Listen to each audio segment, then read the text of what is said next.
color shaking, dancing, singing, dazzling, sex-crazed transformers. The fabled birds of paradise. Cut off from the modern world, virtually unknown, until two modern-day explorers set out on a decade-long quest. You have to try to outsmart them. If we succeed at getting the moment of transformation, that's going to be the Holy Grail. A quest to find and photograph all 39 species of these spectacular creatures. Kind of a narrow spot to get through here. Whoa. And to capture some never-before-seen firsts for science. No way.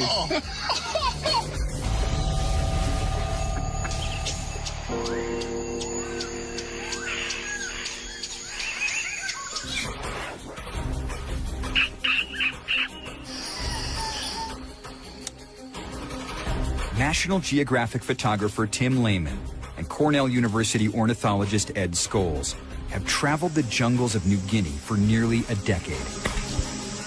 It's an assignment turned obsession, a search for one of nature's holy grails, images of every species of this flamboyant family of birds. Iridescent feathers, outlandish shapes, precision choreography, extreme ornamentation, cacophonous flapping. Male birds of paradise whose adaptations have only one purpose: to attract a mate.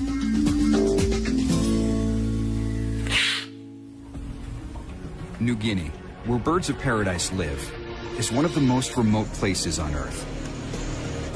Tim and Ed have taken over 20 expeditions to more than 50 field sites, suffered countless days in the rain-soaked jungle, and one burst appendix. They've survived it all, plus dubious flights, perilous boat rides, grueling hikes, Here we go left. and the jungle, pulsing with poisonous life.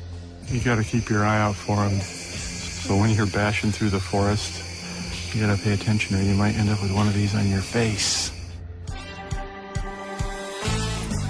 They've filmed a lot of birds, but they still have a few adventures left on their Birds of Paradise bucket list.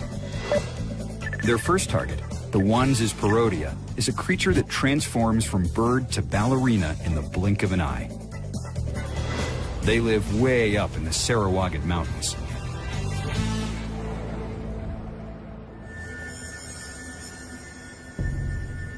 Getting into this location has turned into a bit of a transportation nightmare in the last few days. The plane that we were counting on flying in on had a small incident at an airstrip and had a crash landing. So we decided to go with a helicopter option. When they finally do take to the air, they'll be heading for a landing pad they're not even sure exists. So we have no idea whether it's even a helipad that a helicopter can land on. They can only safely fly in clear weather. The mountains here are really steep. You know, some of these ridges are, over 6,000 feet.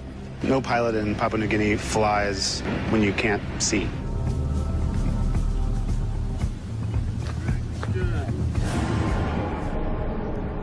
Fortunately, the next day breaks clear.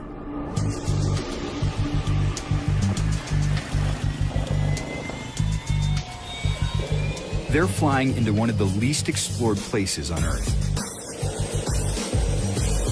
From the air, there isn't a road in sight. Wow, what a day compared to yesterday.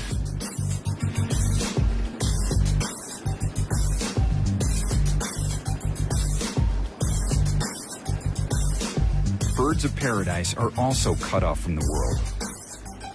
The definitive field guides have countless entries that read simply unknown. Tim and Ed are filling in the blanks. It's not so much just being the first, but just the fact that it hasn't been done. This group of birds hadn't been documented in the wild. The biological wonder of the world, right? It's like, why the Great Pyramids? Why Machu Picchu? It's like the avian equivalent of looking at animal life on another planet. Or perhaps from many planets, each species more incredible than the next. Parodia are famous for the intricacy of their dancing. Their choreography is part river dance, part OCD. This one, Corolla's parodia, draws an endless figure eight in the air. Strange, but the females seem to like it.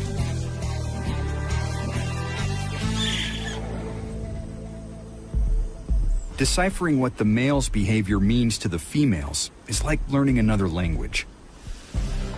This mission is all about cracking the code of the Wanz's display.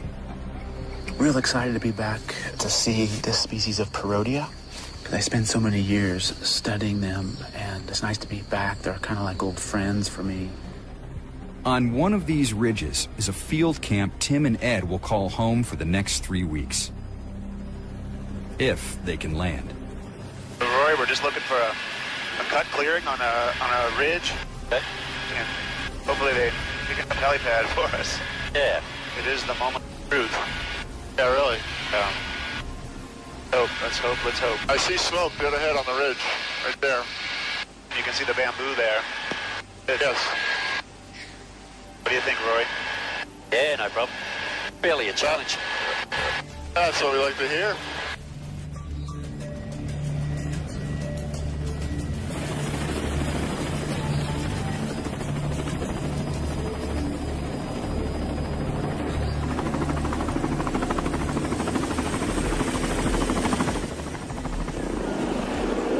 We got a helicopter only a sat phone call away, and a few $1,000.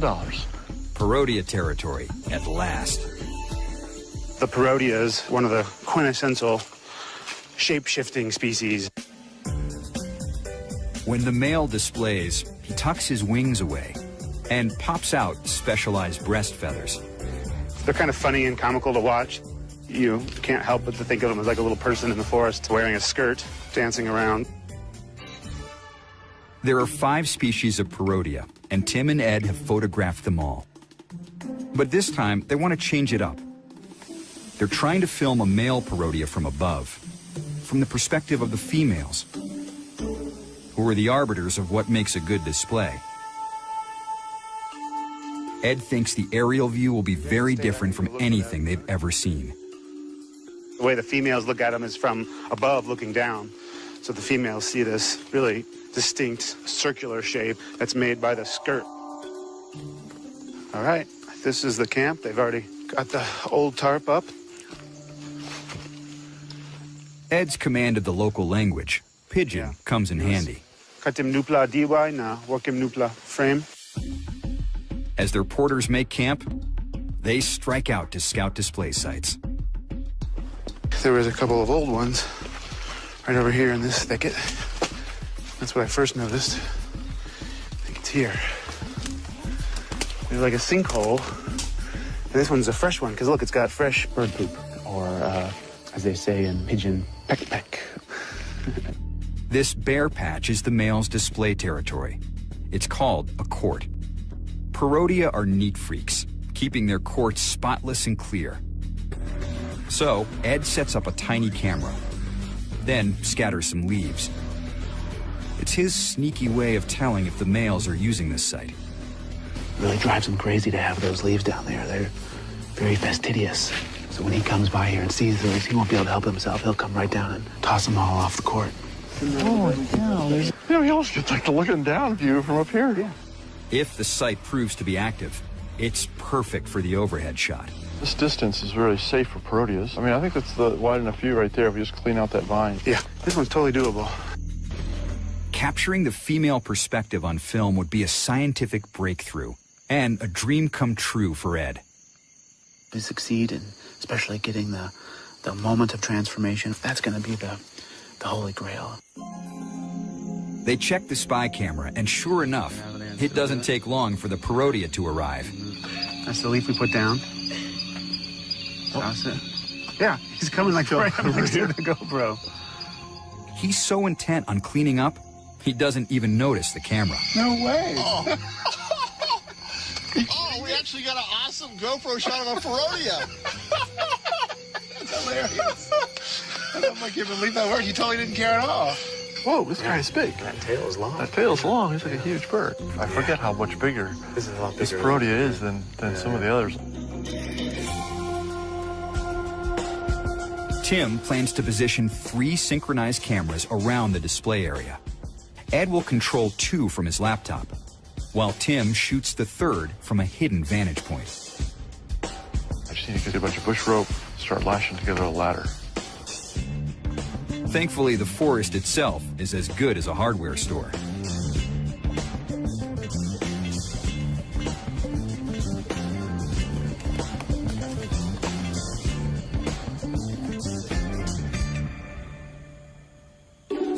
Ed has been studying Peronia displays for years. Their dances are the most complex of any bird of paradise, and he knows every move they make. In pretty much an instant, he'll do a bow, and he basically then fluffs out those long feathers of the breast and flanks, and that's when he forms them around his body. They go back behind his back and cover his wings. And when he comes up, and he's taken these 3 long head wires from each side, and as he starts walking forward with his skirt out, he's shaking them back and forth, waving them in front of his head, and then he begins waggling his neck and head back and forth like that. None of it really makes sense unless we can interpret it from the perspective that the females are seeing it.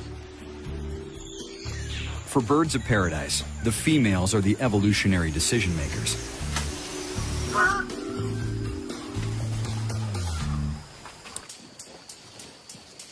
Okay. It's 12:15. We're getting this all set up during this sort of lull in the middle of the day. So, if the bird starts coming back for some afternoon activity, we'll be ready to go. It's a complicated rig. Perfect Ethernet hiding material. Custom-built cables. Specialized software and electronics. All right, I'm going back to set up the computer. And none of it very jungle-friendly. Slippery. Great.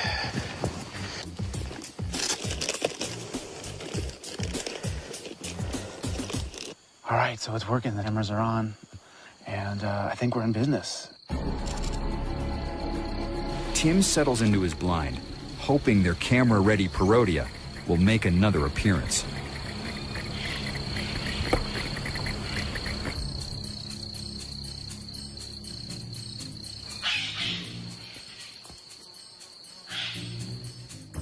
They seem to be everywhere, but on the court where we need them.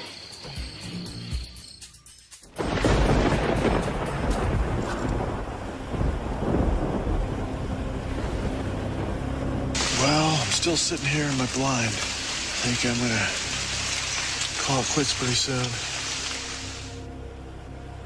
Hey, it's getting pretty dark over here. I think we'll start back. Okay, let me back this up. All right. Calling it quits. Well, too much good luck to get it all, as we're saying. Yeah. A bit too much, indeed. Early the next morning, they're back at it. I had to stop by Starbucks on my way back to work.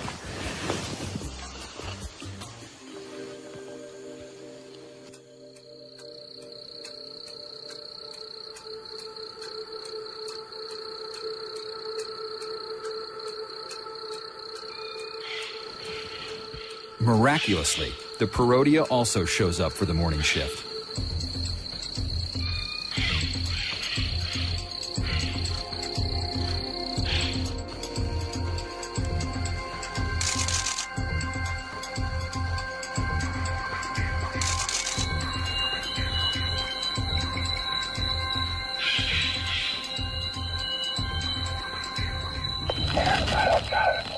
Yeah, it's great. It's going to be fun to review this. Yeah, right, all right. Yeah, I got one. The question is, were all 3 cameras rolling? All right, moment of truth here.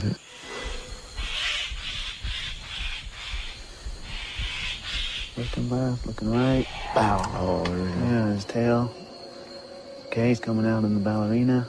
Turning it around. You have his wires. And then Oh, and he goes under there. wow, that flash is amazing. It is amazing. This is even bigger than Ed expected. Wow. You know what? You can even see the flash. So he's got this other ornament on the back of his head that you almost never see, and it flashes right on the opposite side. Oh, look, yes, he looks so different. that's nice. He knew the view from up top would be different, but these iridescent flashes are a shock. It's like the male is sending out secret love messages that only the female above him can see. And usually, we always filmed it from the blind on the ground, so that flashing really is designed to face upward to flash to the females. So now that we're really looking down on it all the time, we're just really seeing that flash, flash. That's just really cool to see it from different angles. With all three cameras synced up, they can see the top-down shot in context. Nice. Man, those head wires look great. He kind of does that exaggerated flash. Yeah, it's like so cool. With blue and yellow. Yeah. This perspective, you're kind of getting both colors at once. Yeah. Yeah. That's good. All right. Nice work. It's the unknown that makes Birds of Paradise so fascinating. Tim and Ed were the first to discover that one species, the Arfac astrapia, performs its displays upside down. That's as close as you get to aha moments in science anymore. And the Arfac isn't the only one to turn the mating dance on its head. The blue bird of paradise, the red bird of paradise, and the emperor. This footage of the emperor display is the first ever recorded. But the birds rarely make it easy. Ed once spent 80 hours waiting for just 90 seconds of magnificent rifle bird display. Tim has climbed nearly 150 trees over the years. His highest perch was 50 meters in the air. Getting to it was like climbing a 15-story building. Sometimes he gets room service for lunch. We got the full Indonesian lunch here. We got rice, we got vegetables, we got noodles. Quite a lunch for up in a tree, huh? But the next bird on their list could be even more challenging. So, we good to go? Seems like it. Man, it's pouring, huh? To reach it, Tim and Ed are heading out to sea. They're now on the trail of the rare Goldie's bird of paradise. Goldies have an incredibly limited range. They only exist on 2 tiny islands off the eastern coast of New Guinea. The genus Paradisea. These are the ones that are on the flag and have the most sought-after plumes for human interest, especially New Guinea culture. The plume trade impacted many bird of paradise species at the turn of the century, but the striking feathers of the genus Paradisea were particularly prized. Their numbers have rebounded since then, but they're still hard to find. All right, see if I can get on this sucker without falling in. It's gonna be wet. It's like the wettest start to an expedition that we've ever had. Goldie's bird of paradise display in the canopy. Tim will have to build himself a camouflage blind high in a tree. He's used the technique before and filmed himself doing it. This blob of camouflage cloth here is the blind that I have set up in the top of the tree at the Lesser Bird of Paradise display site. Birds display just over there on that other tree.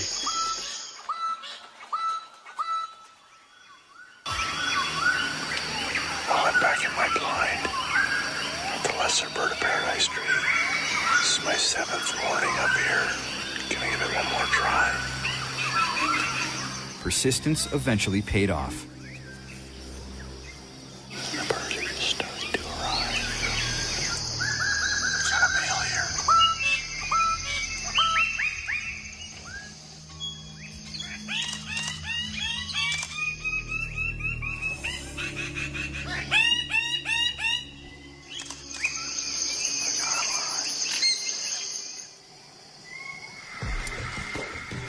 Tim and Ed also had success in the canopy with the greater bird of paradise, using a multi-camera rig. This is the main display perch, and there's my blind over there. And right here is my leaf camera. Put a full SLR here inside these leaves. All right, let's hope this works. Tim monitored the leaf cam with his laptop, while he shot with a second camera from the blind. All right, so we are good to go. Now we just need the birds.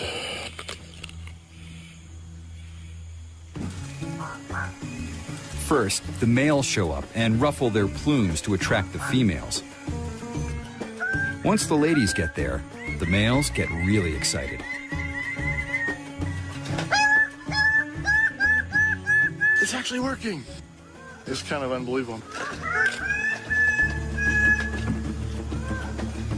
This is called the flower pose. If the female likes what she sees, she'll stick around for some feather tickling and eventually mating. The innovative leaf cam captures a never-before-seen perspective of the mating ritual.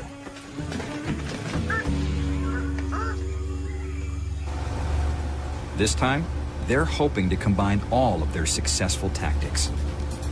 They need to get their cameras up in the canopy to capture the experience of a female goldies. But first, they have to reach them. We're heading into some dark weather over there. As we came out of the mouth of the bay, it just kept getting choppier and choppier. So now we were in pretty much serious downpour rain as well as rough seas. This passage to the Goldies' home, Ferguson Island, is notoriously deadly. They've got to cross the open strait, motor between the islands and around the tip of Ferguson, then hike inland to a tiny village that will be their home base. Scouting reports from the island have confirmed that the birds are there. So we're not going to have to spend any time when we first get there searching for the birds and trying to find the display tree. It's legendarily inconvenient to work in New Guinea.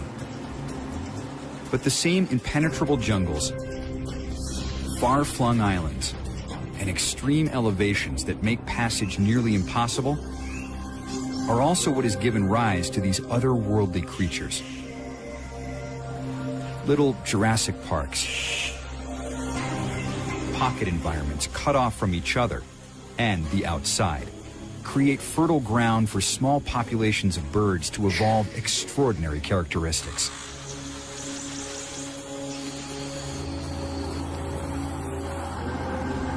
Hey, we made it. They've survived the passage, but there's still a rough road ahead. Their guide, local conservationist David Mitchell, returns from scouting the inland trail with bad news. Most of the water is up to about here on what's the walking track. So what does that mean about the forest around where the birds of paradise are? Is it going to be flooded there? Flooded, yes, it's flooded, but give it two days, it might go down. Great. Sorry. We may have to like camp here on the beach or something. Stay here. What do we do? Just wait for it to go down? Well, it's not really practical to carry all of our gear to the flooded village through neck-deep water. I mean, that's not going to work either. Yeah, Go over there and look yeah, at come and have a look. Yeah. And you'll have a look. I don't believe this. Yeah. The rain finally stops, but now we can't go anywhere because of the flood. Oh, gosh.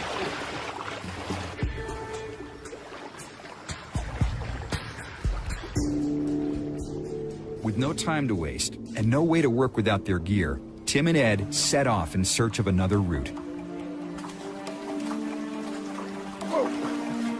Getting deeper again? Yeah. The local villagers eagerly pitch in, cutting a new path through the jungle. It's like a universal in New Guinea. Wherever you go, it's always the kids and girls carrying your stuff. You don't look so tough next to a, 12-year-old girl carrying your big bag for you.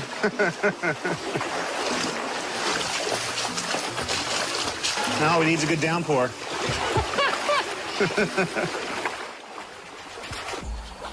At long last, they reach the village. Here we are. Right, my sweet home. But it's nice. The Goldies live in the forest nearby. Hello. How are you? The patch of forest where the birds are is very close. They're anxious to see the tree where the Goldies display. Hey, slippery mud right there. That's the baby. Isn't that awesome? This could be a quick trip to Foot Rot. In the flooded forest, all sorts of creatures are scrambling to stay dry. Some, like this spiny orb weaver, are as colorful as a bird of paradise.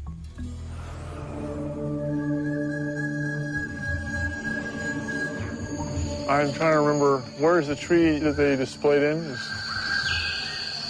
I don't think they use it anymore. Why? Because some trees close by, they fell down. But He hasn't found where they've gone to now. so where are they now? I mean, we hear one there, but do you... They are spread out there. They spread out there. I think they just new one where they used to play. So we have to find their new place. Yeah. Okay. Okay.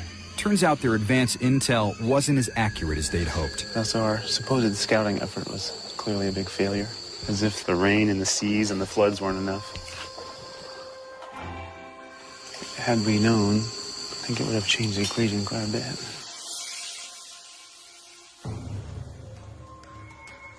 Now they'll have to stake out this part of the forest to find the tree where the Goldies display. That sounds more like what they do before they start displaying. You know, and they do that chatter. That's where all displays And then they are. would go, yeah, they would jump right into it. Well, that sounds a little good. Yeah. That's a little bit of duetting. That was a drunk bird of paradise. Doing a polka. The males sing a duet to draw in the females. The birds are around, but not settled in any specific tree. It's all just about listening to them, hearing the sounds that they only make when they're displaying, which are very distinctive, and then narrowing on that sight. So, Unfortunately, the right spot for a female is not always right for the cameraman. The forest is dense, and sometimes there's no good views, so that's the tricky part.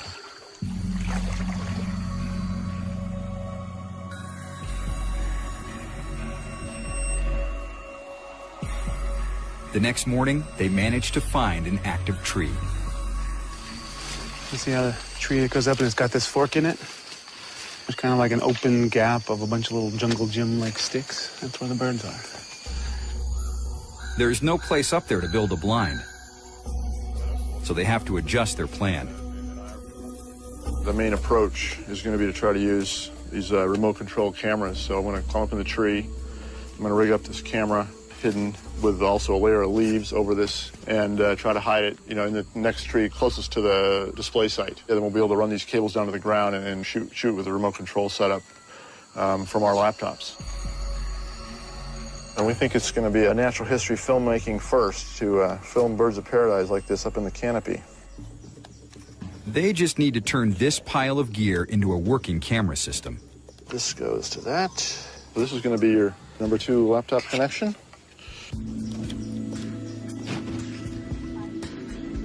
Hey, Tim, there's one of those big millipedes going right by. Yeah. Though not a biter, the millipede can secrete a caustic acid that causes a painful burn. I'm going to wait so that if he decides to spray his chemicals, he'll hit my clothes instead of my leg. All right, I'm going to get rid of this dude. I think we're about ready for this test. All right, I am seeing 2 cameras. Now we need a dancing bird. Here we go. I'm gonna do my best imitation of a Goldie's bird of paradise. All right, you working? Cut. Okay. There he comes. All right, look at that guy. I'm pretty sure he'll be successful. All right, it worked. Should have my red shirt on. All right, now we gotta rig it up in a tree. The Goldie's display site is 30 meters up.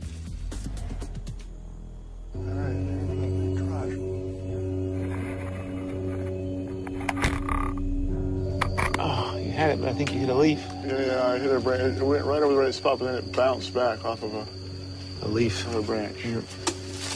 Tim, Moses was saying that's a softwood, so it's not very strong and the branch is easy to break. Okay. So, if I go over one of the biggest branches, should be all right, yeah? What do you think, Moses? You think Tim's too heavy or? That's right. You don't think it'll support him, eh? Yeah. He said this is a softwood, so he's just Really? having reservations when he saw you putting an arrow up in it. How soft is softwood? How much? Well, I think I'll pull a rope up and see how strong it is. It's good to be careful. We could put some double weight on the rope and just see how much it bends and... See if the whole thing breaks off. All right, here goes. A little short.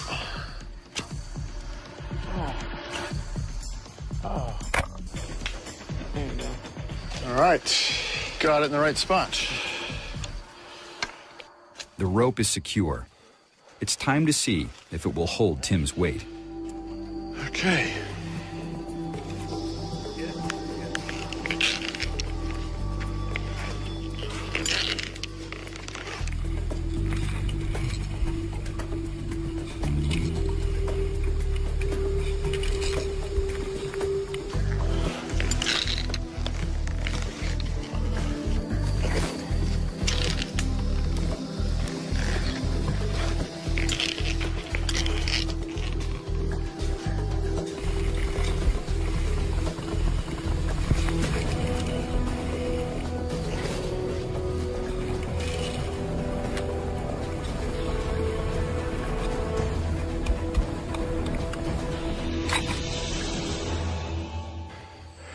All right, I'm at the level now.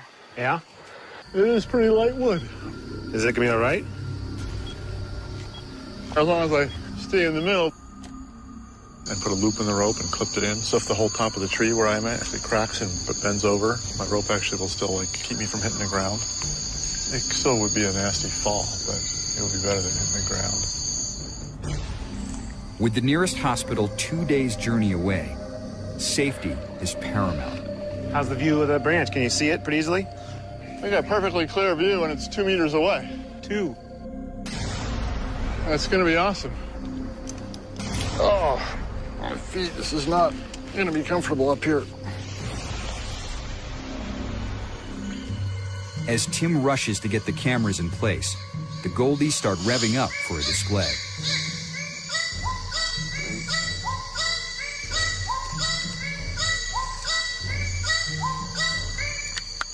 Call to action. That means it's time to get your groove on. It's like the guy standing in front of the mirror going,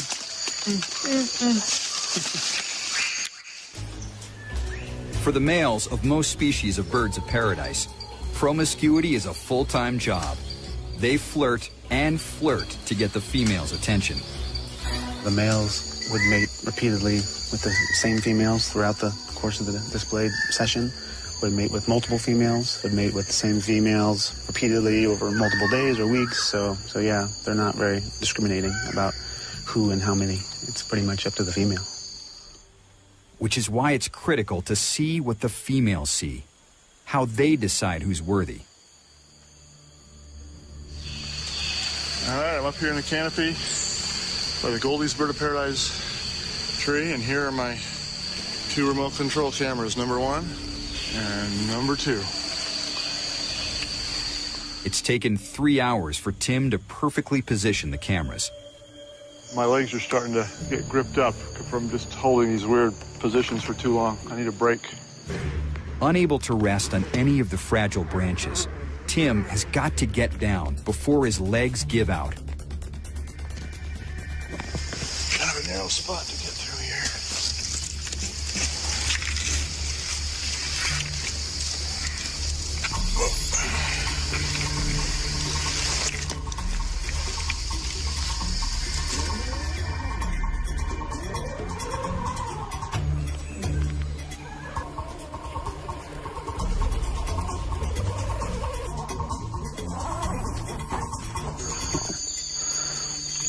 man. It's really tiring up there.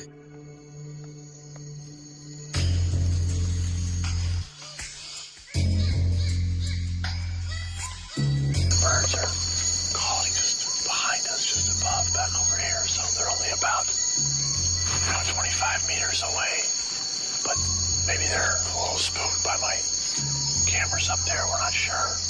The digital trap is laid, but no one's biting. Come on in, boy. The water's warm. Kind of closer. They're up higher. If we had a stuffed female bird of paradise, stuck her up there, they'd be down there in a second. Unintentionally, Ed tries to call them in himself. That's the most ridiculous water bottle. I don't know what to do about it.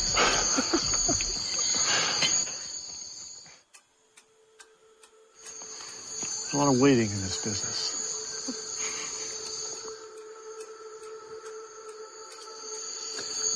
Oh, man. I mean, they're definitely there when they come around, but they're just not in the right tree.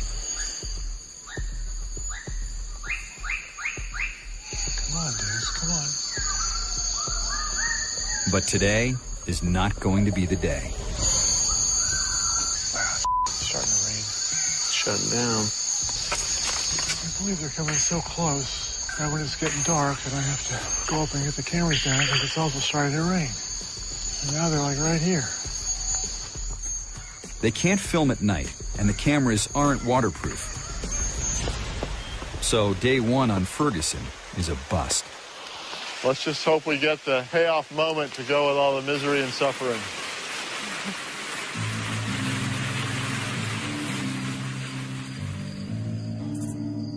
Next morning, they're back before dawn. All right. We're going to try really quiet. We think the birds are sleeping very close to the tree here. So we're just going to try to sneak up there, set up the cameras, get back down as fast as I can. As if the softwood isn't dangerous enough, Tim's climbing in total darkness. And the tree is soaked and slippery. All right, so I'm gonna do a quick cable check here. Make sure the rats didn't chew the cable overnight, which would be a big problem. Rodents love this rubbery wire. Tree rats, the bane of every ornithologist.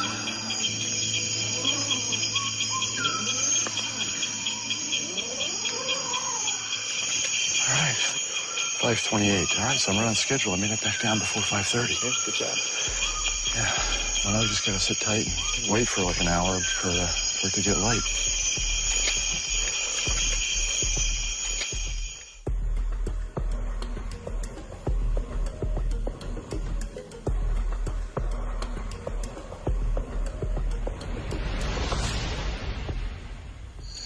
They haven't come to the display site yet. You know, it was raining all night, and it's been a really wet and kind of drippy morning, so we hope that that's the reason that they're not being active and displaying this morning, but we don't know. It's just kind of a waiting game.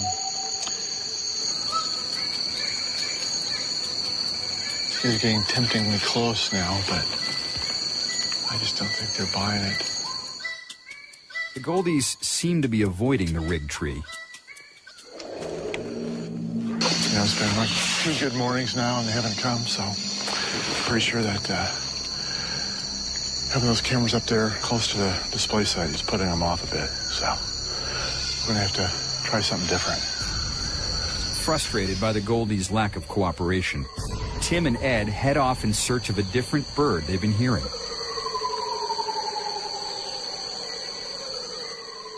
Manicode's calling nearby, so I'm going to try to get that on video.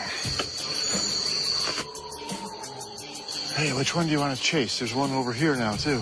Let's go back towards the big fig tree. Curl-crested manicodes have a spectacular call. Sounds like a UFO landing. Ah, they're right here. But we're on the wrong side of the sun. The manicode is a throwback species. It looks more similar to the ancient crow-like ancestor of all birds of paradise than it does to its flamboyant modern-day cousins. Manicodes are quaintly monogamous. They don't need fancy feathers to convince a female to mate with them, like the males of other species. Somewhere along the way, they made the shift from being monogamous to polygynous, and then things just went crazy with sexual selection. Unlike natural selection, which weeds out the weak, sexual selection ensures the survival of the male traits the female finds most attractive. When a female bird of paradise selects a male to mate with, she is endorsing his assets, making sure those genes will live on. The more extreme your preference is for certain kinds of behaviors or ornaments, the more extreme those traits are in the offspring of the males that have them. So because of that, the female's behavior of spending time watching males and mating is sort of equally as obnoxious and extreme and bizarre as what the males are doing themselves. Plentiful food and few predators free up male birds of paradise to devote most of their energy to mating. The choosy females only mate with the sexiest males.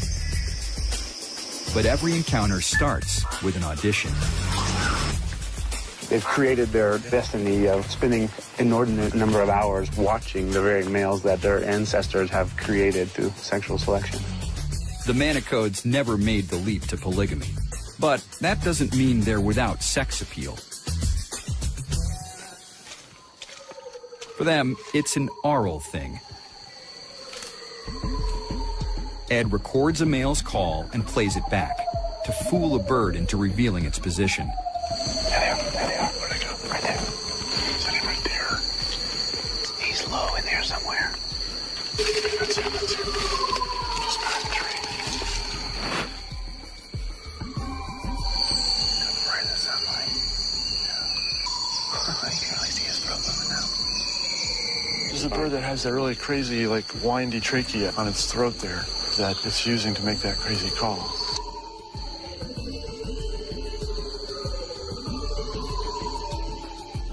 This is an unexpected but important catch. This is a cool behavior that nobody's documented the postures that these guys do while they're calling. Better than what we did with Goldies this morning.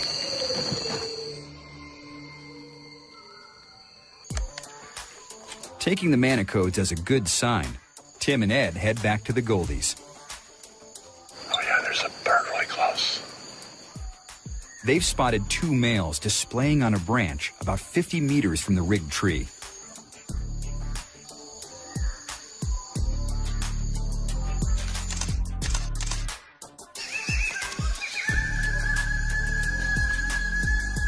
This is what they've been waiting for.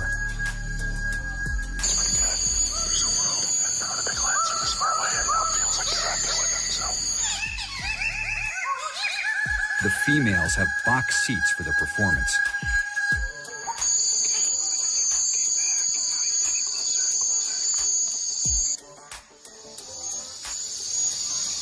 There he goes. And now he mated. So, at least one mating.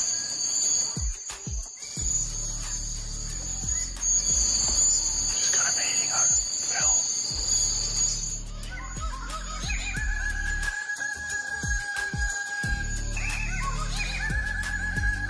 An eternity of foreplay leads up to a hit-and-run transfer of sperm. So they did the whole thing. I got the mating and everything. Pretty good from here. Yeah. Nice. Sticks away, but not the one. Yeah, there's just one stick that, you know, when two males are there, it's supposed to be like that. I don't like that branch.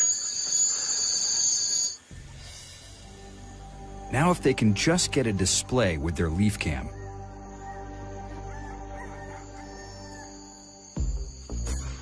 Coffee's on. It's pretty good. We got our Papua New Guinea coffee with a bird of paradise on the front there. Can't go without my little broken heart mug.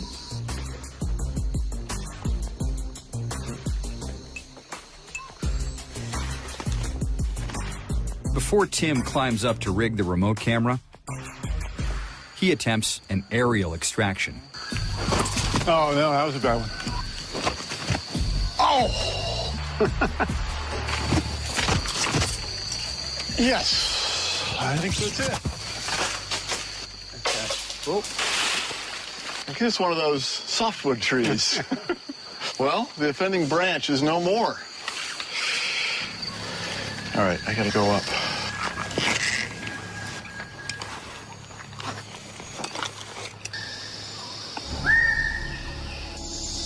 Here's a view of the canopy camera. It's gonna be looking out on that tree over there, and hopefully the birds will come, do a little displaying, and we'll get the canopy perspective. Wow, this is working great. Now, the birds will just come. All right, I'm gonna get my big lens set up. Got a small tree in my way. I'm starting to get excited. He's there. Are you rolling in? Boy, they're coming in fast. There he is, there he is. Awesome. 2 males, 2 females. Hey, first leave cam footage and call these. All right, we'll take it, we'll take it. There he goes.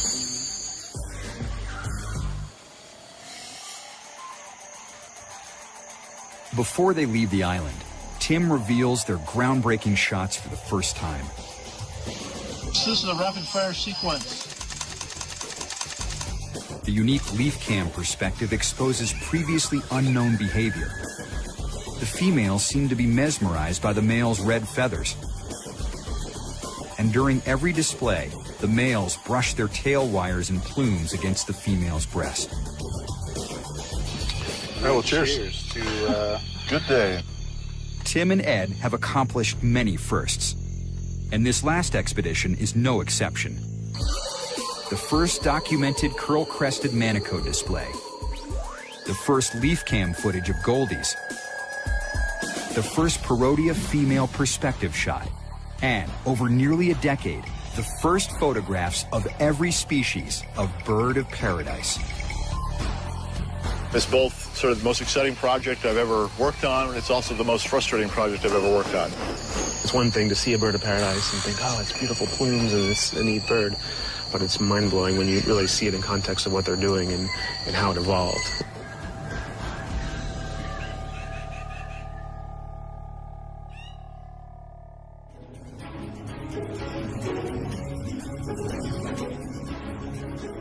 In the air, there isn't a road in sight.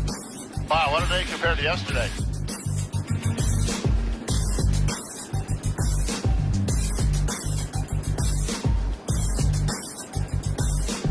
Birds of paradise are also cut off from the world. The definitive field guides have countless entries that read simply unknown. Tim and Ed are filling in the blanks. It's not so much just being the first, but just the fact that it hasn't been done. This group of birds hadn't been documented in the wild. The biological wonder of the world, right? It's like, why the Great Pyramids? Why Machu Picchu? It's like the avian equivalent of looking at animal life on another planet. Or perhaps from many planets, each species more incredible than the next. Parodia are famous for the intricacy of their dancing.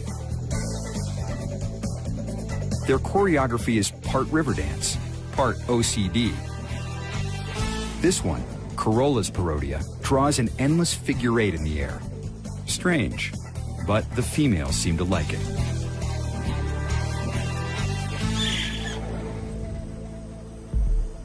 Deciphering what the male's behavior means to the females is like learning another language.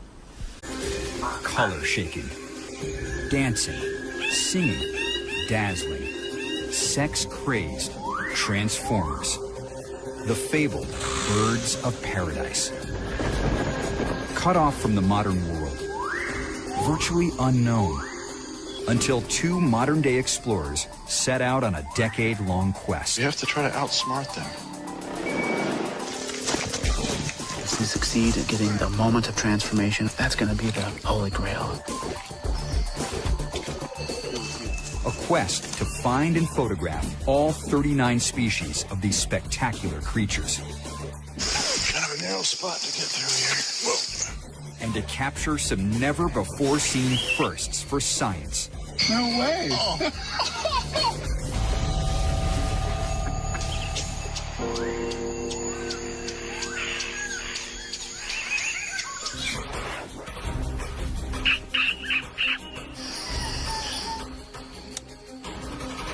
National Geographic photographer Tim Lehman and Cornell University ornithologist Ed Scholes have traveled the jungles of New Guinea for nearly a decade.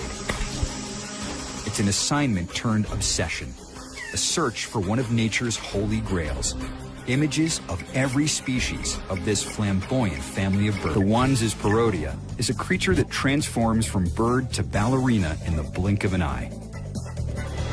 They live way up in the Sarawagad Mountains.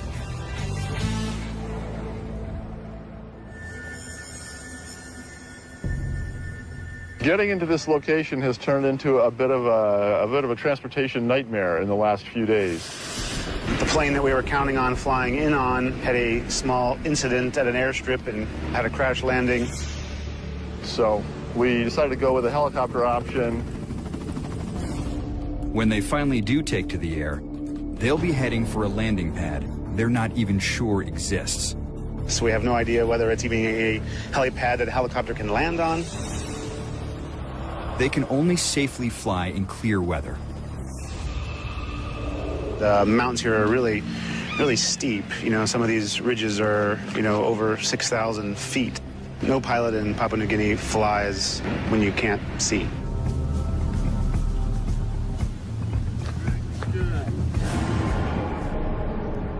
Fortunately, the next day breaks clear.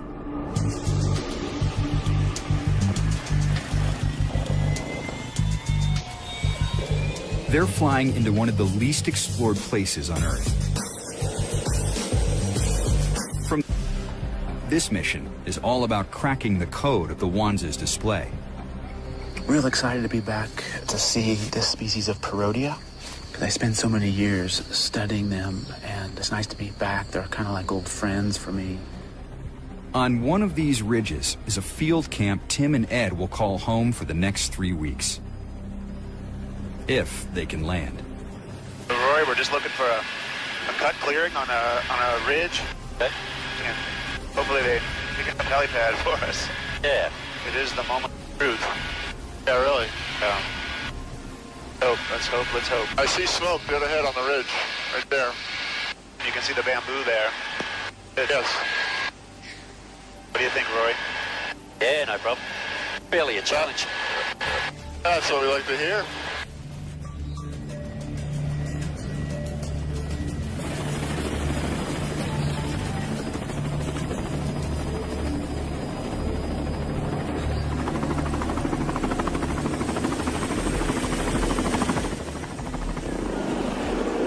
We got a helicopter only a sat phone call away and a few $1,000s.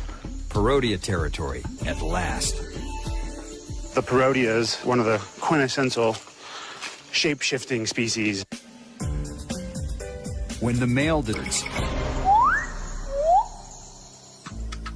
iridescent feathers, outlandish shapes, precision choreography, extreme ornamentation, cacophonous flapping. Male birds of paradise whose adaptations have only one purpose: to attract a mate.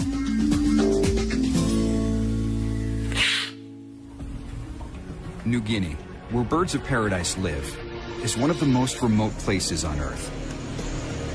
Tim and Ed have taken over 20 expeditions to more than 50 field sites, suffered countless days in the rain-soaked jungle, and one burst appendix. They've survived it all, plus dubious flights, perilous boat rides, grueling hikes, Here we go left. and the jungle, pulsing with poisonous life. You gotta keep your eye out for them. So when you're bashing through the forest, you gotta pay attention or you might end up with one of these on your face. They've filmed a lot of birds, but they still have a few adventures left on their Birds of Paradise bucket list. Their first target